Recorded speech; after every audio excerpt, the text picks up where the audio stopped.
I mean, like, what does a tight end do? I don't know. I don't care.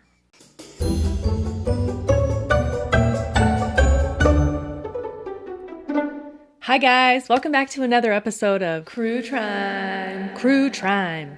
Crue Trime. My name is Sarah, and what I do here is tell you a terrible story to ruin your day and put on my makeup at the same time. Why? Why not? If you're into that, then make sure that you subscribe to this channel and turn on the bell notification, and then that way you will never... Motherfucker. Hit the bell notification, and then that way you will never miss one of my terrible stories. I don't know what the weather is like where you are, but in New York, it is getting chilly. Okay, we're getting to the end of the fall season where the air starts to turn like really cold. We're eating buffalo flavored everything, and the week starts off with football. Or if you're me, watching Taylor Swift, watching football. Oh, there it is, a touchdown to Kelsey. So speaking of football, the NFL, or the National Football League, American football, no stranger to Crue Trime. And today's story is a wild one, you guys. This is the story of Aaron Hernandez. Around 5:30 p.m. on June 17th, 2013, a teenage jogger was out for a run in North Attleboro, Massachusetts, when he happened upon what he thought, at first, appeared to be a mannequin. It's never a mannequin. In a clearing between John Deach Boulevard and Landry Avenue in an industrial park area, the stiff, motionless body of a black male, probably between age 25 and 35, was discovered. He appeared to have been shot in the head and in the chest. It was unclear whether he had died there or whether his body had been dumped, but either way, this was a homicide. Investigators combed the area and found 5 spent bullet casings from a .45 caliber handgun and a marijuana joint near the body. Inside his pocket were the keys to a Chevy Suburban, but there wasn't a Suburban parked anywhere near the area. The investigators were pretty quickly able to match the key that they'd found to a 2013 Chevy Suburban with Rhode Island license plates registered to Enterprise Car Rental. The vehicle was located and seized by police to be analyzed for fingerprints and other evidence. The records from Enterprise showed that the car had been rented by Aaron Hernandez. Like NFL star Aaron Hernandez. 23-year-old Aaron Hernandez was a professional football player. He played tight end for the New England Patriots. He was a record holder for yardage, receptions, and touchdowns, along with his teammate, fellow tight end Rob Gronkowski. Together, they were known as the Boston Tea Party, TE, tight end. He'd recently signed a 5-year, $40 million contract extension with a $12 million signing bonus, the largest bonus ever received by an NFL tight end. Police followed the lead from the rental car, and they parked outside of the beautiful 7,000 square foot mansion in North Attleboro, the home of Aaron Hernandez, later that day. I think actually it was in the evening by then. Anyways, well, the police asked him about an SUV that he had rented, and he said he had rented it for a friend. He then became argumentative, like, what's with all the questions? He then later agreed to go with the police to talk. Who was Aaron Hernandez? Well, keep your shirt on, okay? I'll tell you. Aaron Joseph Hernandez was born on November 6th, 1989 in Bristol, Connecticut to Dennis and Terry Hernandez. Dennis and Terry's marriage was rocky. You know, they fought often and they even divorced at one point, but later remarried. Aaron had an older brother, DJ, Dennis Jr., and they were pretty close. Their dad, Dennis, was a larger-than-life kind of a guy, you know. He had a bit of a rough past, you know, some run-ins with police and such, but he turned things around mostly and tried to be a decent dad. But he did have a pretty volatile personality, you know, anger issues, some alcohol abuse, things like that. He was often physically abusive to the boys and to his wife. He pushed the boys really hard to excel at sports, and they did. The Hernandez household was very, very macho. Yeah. Anything else was unacceptable. And Aaron's father, Dennis, would sometimes be concerned about Aaron, you know, being a little too feminine, like the way he stood or used his hands, just weird. According to him, that was not how a man acted. Put that thing down!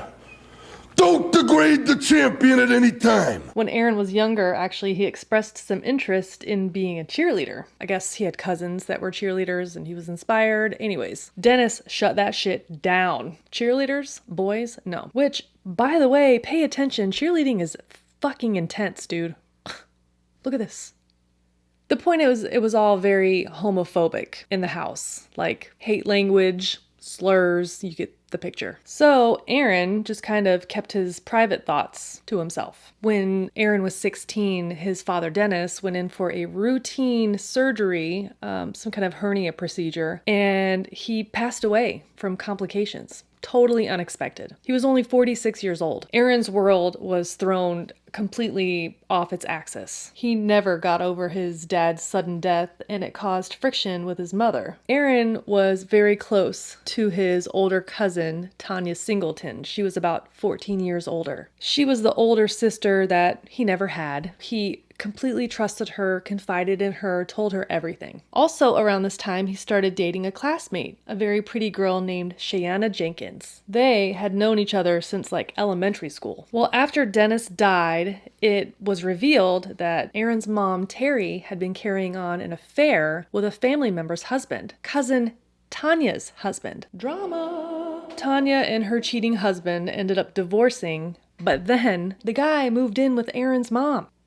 Imagine it. Your dad suddenly dies, then your mom is sleeping with a family member's husband, and now this guy is strolling around in your house in his underwear. What? Aaron was devastated and enraged. Like, how could she do this? Aaron grew even closer to Tanya and pretty much moved into her house. Tanya's house was a place of refuge for Aaron. It was also a place where Aaron was able to rub elbows with a tougher crowd. She was no saint, you know, she kind of surrounded herself with some shady types. It was essentially a party house. Lots of drinking alcohol, lots of smoking marijuana, among other things. And Aaron fell right into it. You know, he was definitely drinking and smoking all of the pot. Despite his fractured home life, Aaron had a place to belong in sports. He was an incredibly talented athlete. He played basketball, he ran track, and played football, of course. By then, you know, age 16, he was essentially full grown. 6'2", 240 pounds, muscular. It was just like a big dude. He was also very handsome. You know, he had that trademark dimpled smile and a very easygoing nature, like life of the party vibes. But man, was he great on the football field. Even though he was smoking pot before school, after school, before practice, he was still setting records at Bristol Central High School. Well, Aaron's BFF from high school was also his football teammate and quarterback, Dennis Sansucci. They were an amazing duo, setting records together. They had been playing ball together since they were little kids, you know, middle school. And according to Dennis, experimenting and exploring their sexuality, you know, up until about their junior year in high school. He says that they kept their private business a secret and neither of them ever let on about it. It was not going to be a good idea for them to talk about it. And to be clear, neither of them ever spoke a word of it until like years and years and years later. Is it relevant? Maybe, maybe not. At any rate, Aaron's football star was on the rise. He was exceptional. And the Hernandez family was a football family. They were obsessed with the University of Connecticut, UConn. Their dog's name was UConn.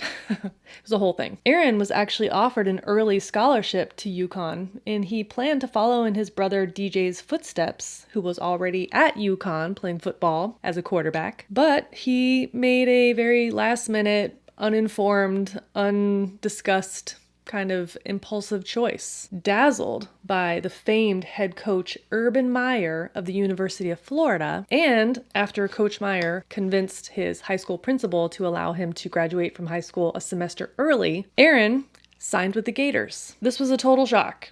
Okay, shock to his brother, shock to his mother. Well, Aaron definitely still reeling from his father's sudden death. And remember, he's young. He graduated early. He's like 17 years old. He moved on down to Gainesville, Florida. He excelled during this time. You know, he was setting records. He won the John Mackey Award as the nation's best tight end. He was first team All-American. You know, he did amazing things on the gridiron, even if he was high on drugs every time he hit the field. Much of Aaron's Aaron's extracurricular antics were swept under the rug. There was this understanding that he'd been through a lot, he was young, and also in the interest of keeping this winning player on their roster. What kind of antics, you might ask? Well, long story short, this guy was partying his face off. Apparently, he also thought he was living in some kind of gangster movie.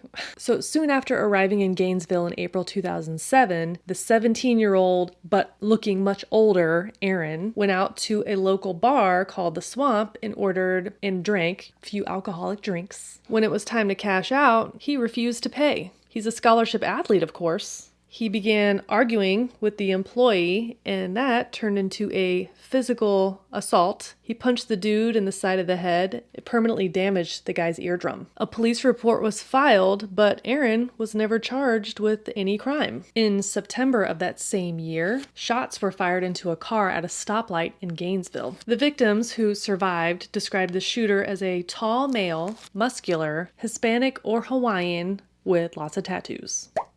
There was also a second person with the shooter that they identified as Florida Gators safety Reggie Nelson. Well, Reggie flatly denied being present at all, and 2 days later, both Aaron and Reggie were cleared as suspects. We now know that Aaron and Reggie had been at a local nightclub and had an altercation with another group of guys, the ones that were shot. Were Aaron and Reggie responsible? Who knows? Well, even though Aaron's football playing was kick-ass by all standards, his off-the-field behavior was really a problem. You know, he was running around with a bunch of shitheads, getting in trouble, doing stupid stuff. He ended up being benched a couple of times during pretty important games. No official reason ever given. What, Murray? What? Do you need to talk about Aaron Hernandez? Do you have an opinion? Yeah. Well, after 3 years of putting up with these shenanigans, Coach Meyer finally kind of had enough and let Aaron know that he was not going to be invited back for his senior year. But it was all good. Aaron was already intending to forego his senior year and go ahead into the NFL draft. Concerns about Aaron's rumored off-the-field antics made him a risky choice, but his performance in the 2010 NFL Combine turned some heads. He blew everyone away in the drills. Wow. You know, he ended up being ranked as one of the top 5 tight end prospects by multiple sports outlets. In the 2010 NFL Draft, the New England Patriots picked him up in the 4th round, although multiple teams had already passed, including the Cincinnati Bengals, Indianapolis Colts, and the Miami Dolphins. Why? Because he was a problem. Not only did he have a bad reputation, he had the lowest possible score in social maturity in the pre-draft report. Anyway, the Patriots signed him to a modest deal, comparatively, 4 years for $2.37 million. I know, so modest. Okay, so I don't speak football. I have no idea what his stats are or whatever, but from what I read, he was really great. I mean, like, what does a tight end do? I don't know. I don't care. Well, Aaron performed well, and him and Gronk were some kind of dynamic duo. They were actually both named Pepsi NFL Rookie of the Week during their first year. The Patriots were like a winning machine. And let me just reiterate, I don't care about football. I'm not professing my love for the New England Patriots. But Aaron joined the team at a time when they were apparently awesome. We are the Patriots of New England, and we are unstoppable! Yeah. They'd made it to the playoffs 9 times out of the last 10 years, and they won the Super Bowl 3 times in 4 years. Now, Aaron was really only on the team for 3 seasons, 2010 through 2013, but, you know, the Patriots were like a force. Dynasty! That's the word you're looking for! Dynasty! Head coach Bill Belichick didn't fuck around, okay? He ran a very tight ship. It was like no nonsense. So why would he have bothered to take on somebody with the reputation of Aaron Hernandez, like king of red flags? Because the Patriots were winning. And winning means dollar bills, y'all. When the Patriots decided to draft Aaron Hernandez in 2010, they knew that they could get a first-round talent at a 4th round price. They also designed Aaron's deal in such a way that he'd only get paid if he stayed out of trouble. Aaron pledged his fealty to Bill Belichick in the Patriot way. He said that he wanted to start living like one and making the right decisions, and he was on his best behavior at first. In the locker room, Aaron wasn't very popular. He was a bit of an outcast, honestly. He was young, for one, but he was also kind of a hothead, immature. Although he was one of the hardest working players on the team, he showed up to practice first and was one of the last people to leave, but he was a loose cannon. He'd be warm and friendly 1 minute and then raging out the next. Gillette Stadium, where the Patriots played and practiced, essentially their headquarters, was located a quick 2-hour drive from Aaron's hometown of Bristol, Connecticut. And remember, before Aaron left for college, he was headed down the wrong path, hanging out with shady types and getting into trouble. But as long as Aaron was continuing to do the most on the football field, nobody from the team or the organization seemed to be eager to take a closer look at what Aaron was really up to. The Patriots had made a very young, very troubled man very rich. With all this NFL money, Aaron had a lot more to spend, and he spent a lot on marijuana. As I mentioned, he was also living a short 2-hour drive from his hometown and his hometown shitty friends. At one point, he had even hired 2 of his old Bristol buddies as his assistant, and to keep him supplied with pot and anything else he wanted. Now, I know what you're thinking. How is he smoking all this pot? Aren't there drug tests? Yes. Do you think they care about those when you're winning like that? No. Aaron also kept an apartment in Franklin near the stadium where he stored drugs and guns. He kept a gaggle of hometown thug friends at his beck and call. But remember, Aaron's old high school sweetheart, well, she was back in the mix. They'd broken up when Aaron moved down to Florida for college, but once he was drafted by the Patriots, they got back together. Their relationship was kind of on, kind of off. Aaron cheated on her often, but they had a long history and they knew each other very well. By the summer of 2012, Shayana was pregnant. It seemed like Shayana decided to look the other way when it came to Aaron's bad boy ways. On July 16th, 2012, Aaron and his friend, Alexander Bradley, they were out in Boston together, whooping it up. They were former weed acquaintances that turned best buds. You see what I did there? Best buds. Well, no surprise, Alexander had a very shady past, a long criminal record, very dangerous, very violent. So, exactly the kind of guy that Aaron wanted to hang out with. So while they were out at the club, some random guys splashed a drink on them accidentally, but they didn't apologize and they didn't recognize Aaron. How dare they? Well, Aaron became infuriated. While they were walking back to the parking garage, they recognized the drink-spilling guys, Safiro Furtado and Daniel De Abreu. Well, they decided to follow them. So according to Alexander, Aaron, driving his silver Toyota 4Runner, pulled up to the drink spiller's car, and then right there in the middle of the street, Aaron opened fire, killing them both. Aaron then wiped down the gun with his shirt and then tossed the spent shells and the gun out the window as they drove away. Well, the Boston Police Department didn't really have much to go on besides, witness accounts of a silver Toyota 4Runner speeding away in the night and some security camera footage of the car coming out of the parking garage, but they didn't have anything else. What is happening? Aaron is off the rails. And a month after that shooting, Aaron got that $40 million contract extension. Seems like Aaron can do whatever Aaron wants. Well, later that summer, Shayana moved in with Aaron at his $1.3 million North Attleboro mansion, and that November, she gave birth to a baby girl that they named AVL Janelle Hernandez on Aaron's 23rd birthday. Soon after that, they got engaged and things seemed to calm down. So fast forward to February of 2013, Aaron and Alexander were in Miami partying at the strip club, having a regular old hootenanny.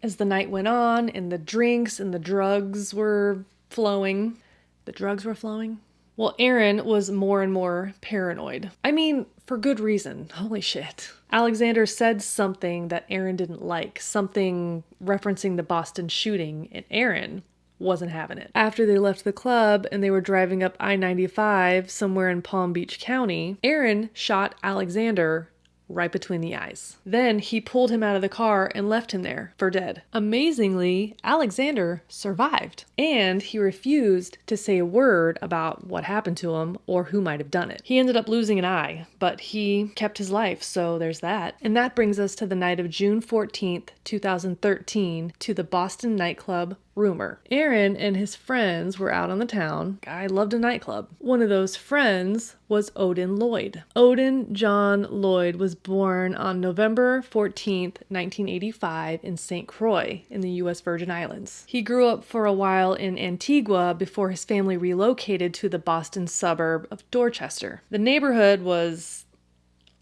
pretty rough. Odin believed that sports, specifically football, would be his golden ticket out. Odin was a very talented athlete as well, and he had coaches and mentors that, saw his potential and tried to support him and help him chase his dreams. But unfortunately, Odin was a terrible student. He was very distracted by girls and all of that. So he didn't have the grades that it took to make it to a college football team. Undeterred, he pursued another angle: semi-pro. Odin played as a linebacker for the Boston Bandits, which is a semi-pro football team for the New England Football League. Things were going pretty decently, he was playing semi-pro football in Boston since about 2007. He was in a pretty serious relationship with Shania Jenkins, sister of Shayana Jenkins. So while attending a Jenkins family function with his girlfriend Shania, he became acquainted with his girlfriend's sister's fiance, Aaron Hernandez. The two football nuts bonded over their love of the game and their love of smoking blunts. So, out together in Boston on the night of June 14th, 2013, Aaron noticed that Odin was chatting up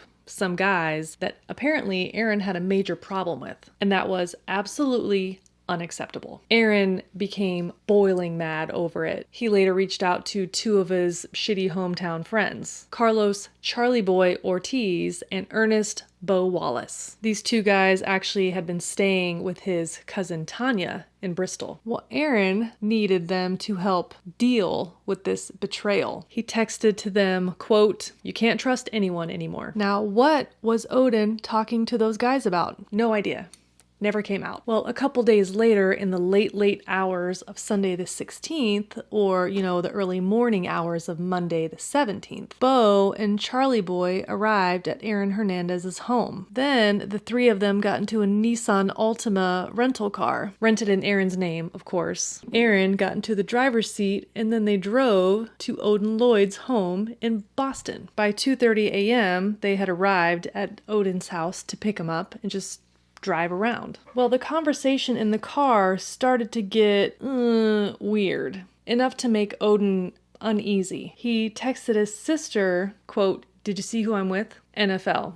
Just so you know." They drove back towards Aaron's house in North Attleboro, but they didn't end up there. Instead, they diverted to a dark, quiet area, this industrial park. Aaron and Odin got out of the car, shots were fired, and then only Aaron got back in. In-home surveillance video footage from Aaron's house that was later reviewed shows Aaron and the two homies returning to Aaron's home in the wee hours of the morning. Aaron was carrying a gun. That gun was never recovered, by the way. The two shithead homies later returned to cousin Tanya's house back in Bristol. Later that day, Aaron returned the rental car, this Nissan Altima. While cleaning the car, the attendant found a shell casing, a bullet. Later, police were able to recover that bullet casing, which matched the casings that were found near Odin Lloyd's body. They also determined that the dirt in the tire treads matched the dirt at the location where Odin was discovered. Oh, and also, that marijuana joint that was found near Odin's body was analyzed for DNA. It matched Odin Lloyd and Aaron Hernandez. Y'all, this crime scene was as sloppy as it gets. So when the police initially showed up outside of Aaron's house after Odin's body was found on the afternoon of the 17th, he was defensive at first. So apparently Aaron saw the police parked outside of his house. He saw this on his security cameras. Then the police started asking about a Suburban that was rented in his name, and Aaron told them, yeah, he rented it for his friend O.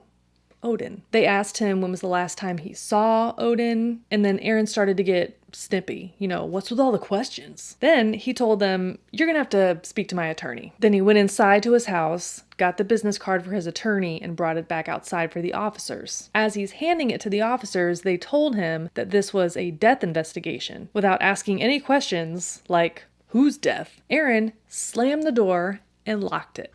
That's weird. Well, police contacted Aaron's attorney, and a few minutes later, Aaron emerged from the house saying that he would agree to go to the police station. Shayana drove him, and the police followed. So he went inside to talk, and she left. Well, the police followed her. They pulled her over, and because she had their baby sleeping in the back, she agreed to just speak with them there in the car. Well, when police told her about the death of Odin Lloyd, she began to cry. She told them that Odin was some pot dealer that dated her sister, Shania, but she's not familiar with him, she doesn't know his family, she doesn't know any of his other friends. The connection between Aaron and Odin was her sister. She also told them that the last time that she saw Odin was on Saturday, June 15th at about 10:30 in the morning. After Aaron's initial chat with police, he called his fiancée, Shayana, and asked her a little bit of a favor, but we'll come back to that. Police put the pieces together pretty quickly, and they returned to Aaron's home the next day with a search warrant. They spent hours going through Aaron's home and left with dozens of bags and boxes. Things weren't looking great for Aaron. The walls started to close in, but Aaron just kept going about his normal business. The New England Patriots initially declined to offer any comment about the police investigation as it proceeded. On June 20th, Aaron went to Gillette Stadium to meet with Patriot staff members. He vehemently denied any involvement with this murder, and they believed him. 2 days later, police returned to his home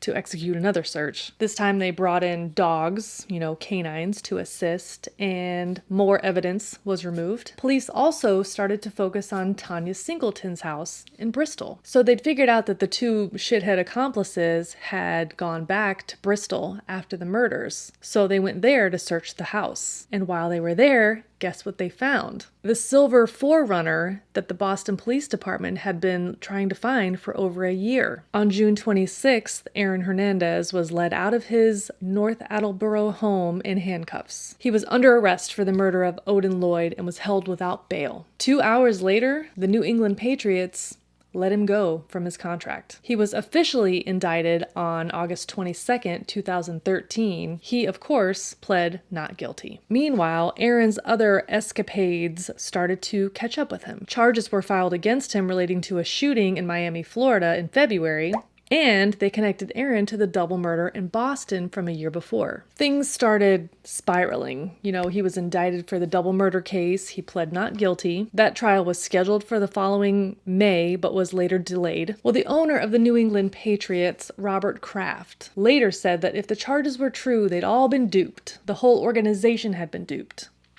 Oh, I'm sure you guys had no idea that Aaron Hernandez had a problem. People don't forget. So fast forward to the trial. So Aaron's trial in the murder of Odin Lloyd began on January 29th, 2015. Aaron's defense focused squarely on denying the charges. He didn't kill anyone, nor did he ask anyone or orchestrate any part of a murder. The defense attacked the investigation, alleging wrongful seizure and other inappropriate, procedures. The state's case, however, just used evidence. They weren't allowed to reference, the Boston double shooting or any other rumored wrongdoings to attack Aaron's character. They had a strong case without it. First of all, the crime scene was full of evidence that linked right back to Aaron Hernandez. They showed a play-by-play of surveillance footage and security camera footage that showed the Nissan Altima travel from Aaron's home to Odin's home in Boston, then out to the dark, quiet industrial park in North Attleboro, then back to Aaron's house less than a mile away. They also showed Odin in the car with the men, but then not being in the car when it returned back to Aaron's house. Speaking of surveillance footage, remember Aaron was pretty paranoid, and his home was outfitted with tons of security cameras, inside and out. So it wasn't just the activity of the comings and goings in the driveway, it was things going on inside the house, too. Interestingly, there was a clip discovered that showed Aaron's fiancée, Shayana, carrying a large black garbage bag with what looks like a box shape inside and putting it in her sister's trunk. Her sister, Shania, later took the stand in the trial, saying that her sister asked to borrow her car that day so that she could pick up cash to pay the babysitter or housekeeper, whichever. And that person later testified that she was always paid with a check. What was inside the trash bag? And where did she take it? Aaron's fiancée, Shayana, was very loyal. Never mind that her fiancé was actually on trial for killing her sister's boyfriend. She ended up having to testify against him, and you can judge for yourself what you think about it. I don't know. She said that a lot. I don't remember. Okay. I'm not sure. Okay. I'm not too sure. I'm not sure. Okay. Yeah, I'm not sure. So Shayana testified at the trial that Aaron called her after that first encounter with the police and asked her to get rid of the bag with the box in it. She took it to a random dumpster, couldn't recall the location later. She knew that Odin had been killed, but Aaron wasn't a suspect at that time. She didn't find his request strange at all. She didn't ask what was in the box or in the bag. She didn't look at what was in the box or in the bag. She had no idea what it was. You don't nag, you don't ask questions, you just do it. I mean, I ask questions, but, like I said, I pick and choose my battles. It's over now, and he's gone. Could that murder weapon have been in that box? Could have. I will never know. Shayana's testimony was provided with immunity, by the way. At Aaron's trial, his 38-year-old cousin, Tanya, battling breast cancer at the time, refused to testify against him, choosing, as the defense put it, family loyalty over civic duty. She ended up catching charges of her own because they found that silver SUV in her garage, so she'd been hiding evidence in a double homicide for over a year. She had also tried to help Bo Wallace escape after Odin was murdered. She drove him to Georgia and then bought him a bus ticket to Florida. She had also had a conversation with Carlos about helping him flee to Puerto Rico. She later passed away in October of 2015. New England Patriots owner Robert Kraft actually testified at Aaron's trial. He said that any player that came into their organization became part of their extended family, and he wanted to get him help. He said that Aaron flatly denied involvement in the murder. He was innocent, and he had a solid alibi. He was out at the club that night. Well, never mind all of this security footage that proved that Aaron was lying about where he was at that time. How would Aaron have known the timeline of the incident if he didn't know about the incident? Mr. Kraft's testimony, that was probably meant to be a defense, actually worked in the reverse. Whoopsie! In the closing arguments, Aaron's lawyers actually put him at the crime scene, saying that he was a witness, to his two shithead friends that murdered Odin Lloyd. The state closed out by showing surveillance footage of Aaron hanging out with these two terrifying murderers from inside Aaron's home the day after Odin's death. So if the defense said that Aaron witnessed these two terrifying murderers kill his friend, but then he's hanging out with them the next day, playing in the pool, having lunch, playing with his 7-month-old baby, not a care in the world. After the 11-week trial and deliberating for 7 days, the jury came to a verdict. Guilty of murder in the first degree. Madam Foreperson, by which theory or theories, deliberate premeditation and or extreme atrocity or cruelty? Extreme atrocity or cruelty. On April 15th, 2015, Aaron Hernandez was found guilty in the first degree for the murder of Odin Lloyd. He was later sentenced to the mandatory term of life without parole.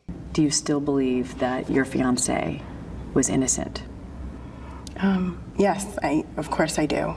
Carlos, Charlie Boy Ortiz, and Ernest Bo Wallace also faced first-degree murder charges, but Bo was acquitted of the murder charge but found guilty of being an accessory after the fact. Carlos pled down to the lesser charge of accessory after the fact in exchange for his witness testimony. They were both later sentenced to 4.5 to 7 years in prison. Okay, so Aaron's convicted, but it's not over. It's now time for him to go to trial for that double murder in Boston that took place in 2012. Okay, so it's 2017 and Aaron Hernandez is in prison and he's thinking about his appeal process and who can he use, so he reached out to famed defense attorney Jose Baez. You know, the guy who famously led Casey Anthony to an acquittal. I mean, if anybody could help this guy get away with murder, it's going to be that guy.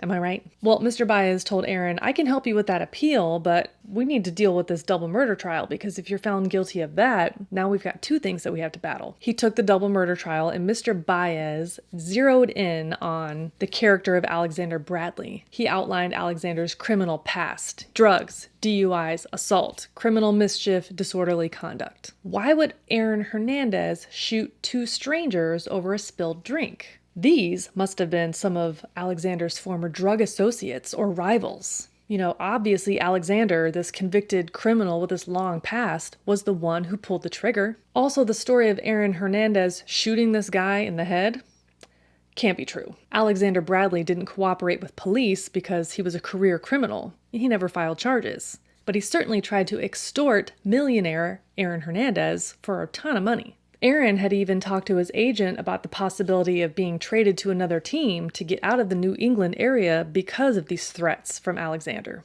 The state outlined that Aaron Hernandez was a volatile person, living a double life, hiding his true sexuality in a hyper-masculine environment, the NFL. He was obviously overcompensating, surrounding himself with thugs, covering himself in tattoos, self-medicating with drugs. He was wearing a tough guy costume, essentially. Someone that bothered could easily go from 0 to 100 in the snap of a finger. After he said, yo, what happened next? He wound up saying, yo, again. They turned, and then he started firing rounds into their vehicle. Did he say something before he fired? Before he fired the gun, he was like, what's up now? And somebody with money could easily get away with it. Well, the jury believed the defense. Hook, line, and sinker. Aaron Hernandez was found not guilty. Not guilty. Not guilty.